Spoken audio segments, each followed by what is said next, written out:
নমস্কার বন্ধুরা, আজকে আমি তোমাদের সাথে আরেকটি রেসিপি শেয়ার করব। আজকে আমার বাড়িতে নিরামিষ ছিল, তাই কি করব ভেবে না পেয়ে ভাবলাম এক পথে বাজিমাত করে ফেলি। তাই করে নিয়েছিলাম আলু দিয়ে দম বিরিয়ানি। যেভাবে করেছিলাম সেটাই তোমাদের সাথে শেয়ার করব। আমি আলুগুলোকে এরকম ডুমো ডুমো করে কেটে নিয়েছি। এবার এটাকে একটা প্যানের মধ্যে জল দিয়ে তার ভিতরে সবগুলো আলু দিয়ে দিলাম ওভেনে বসিয়ে দিলাম এবং একটু নুন দিয়ে দিলাম যাতে তাড়াতাড়ি সিদ্ধ হয়ে যায়। আলুগুলো আমি একটু নাড়িয়ে নিলাম। আলুগুলো মোটামুটি সিদ্ধ হয়ে গিয়েছে। এখন আমি জল থেকে সবগুলো আলু তুলে নিচ্ছি। এবার চাল নিয়েছি আমি 2 কাপের একটু কম। এবার চালগুলোকে খুব ভালোভাবে আমি ধুয়ে নিচ্ছি। খুব ভালোভাবে ধুয়ে নেওয়ার পরে এখন আমি যে পাত্রে ভাতটা রান্না করব সেই পাত্রে জল দিয়ে দিয়েছি।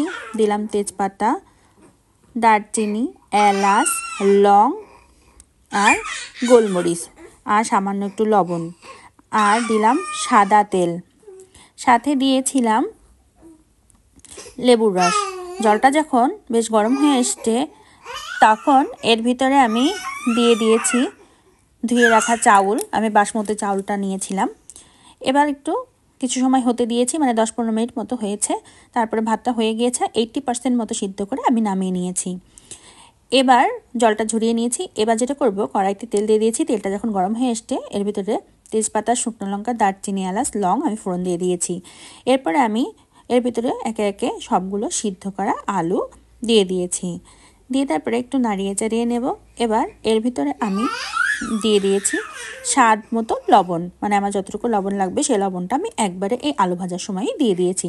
তোমরা চাইলে আলুটা আগে ভেজে নিতে পারো, যেহেতু আমার হাতে সময় কম ছিল তাই আমি এভাবে করে নিয়েছি। এবার দিয়ে দিলাম আদা বাটা। আলুটা বেশ লাল লাল করে ভাজার পরে আমি আদা বাটাটা দিয়ে দিয়েছি। আদা বাটাটা দেওয়ার পরেও আবার বেশ ভালোভাবে একটু ভেজে নিয়েছি। এবার সামান্য একটু জল দিয়ে দিলাম। সামান্য একটু জল দিয়ে নাড়াচাড়া করে এর ভিতরে আমি গুঁড়া মশলা ইউজ করব। এখানে আমি হলুদ গুঁড়ো, লঙ্কা গুঁড়ো, ধনিয়ার গুঁড়ো আর মৌরির গুঁড়ো দিয়েছি। দিয়ে একটু নাড়িয়ে চাড়িয়ে নিয়েছি, মানে সব কিছু আমি একটু কষিয়ে নেব।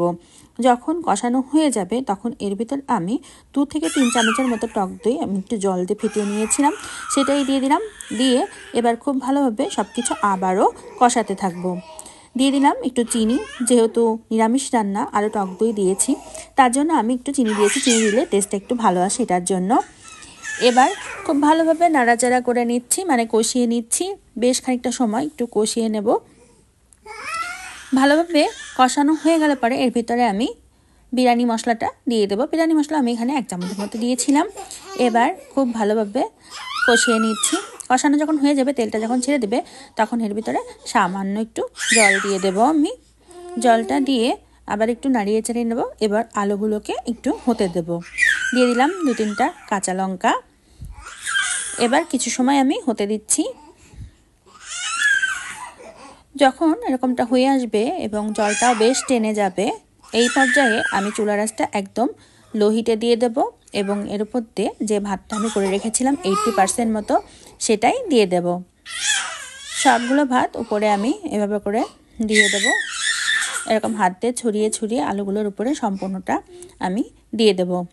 দিয়ে দেওয়ার পরে এখন এরপরে আমি দিয়ে দেব 3-4টা কাঁচা লঙ্কা আর দিয়ে দেব 2 চামচের মতো ঘি।